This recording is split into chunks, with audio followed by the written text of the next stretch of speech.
Hi friends, మీకు పొద్దున్నే వర్షం బాగా పడిపోతుందని చెప్పేసి పెట్టాను కదండి 1 అవర్ బిఫోర్. అంత వర్షం కాస్త ఎండ వచ్చేసిందండి. చూసారా, ఎండ అయితే మొదలైపోయింది. కూడా హాలిడేస్ ఇవ్వడానికి అందుకేనండి ఆలోచిస్తారు. ఈ వాతావరణం నమ్ముకుంటే స్కూల్ హాలిడే వేస్ట్ అయిపోద్ది అనమాట. అయినా పిల్లలకి స్కూల్ హాలిడే ఇస్తే అస్సలు వర్షం పడదండి, ఇంకా బాగా ఎండ వచ్చేస్తుంది అనమాట. అందుకనే వాళ్ళు కూడా అలవాటు పడిపోయి ఏం చేస్తున్నారంటే స్కూల్ వాళ్ళు కూడా ఇవ్వడానికి ఇష్టపెట్టుకోవట్లేదు. వర్షం ఒకసారి ఉంటుంది, ఉండట్లేదని. చూసారు కదా, ఎండ అయితే ఇంకొచ్చేసింది, ఇంకే ప్రాబ్లం లేదు. ఇక్కడ మీరు చూసినట్టయితే వాటర్ మాత్రం ఏదో చెరువులోనే వాటర్ ఉండిపోయినట్టుగా ఎలా స్టోర్ ఉండిపోయిందో చూడండి. ఇది ఇంకడానికి ఇంకొక 1 అవర్ పడుతుంది అనమాట.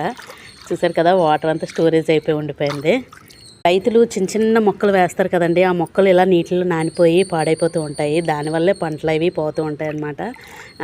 దానివల్లనండి రైతులకి నష్టాలు అవి వస్తూ ఉంటాయి. చూసారు కదా, వాటర్ అయితే ఇలా ఉండిపోయింది. ఎండ అయితే బాగా వచ్చేసింది.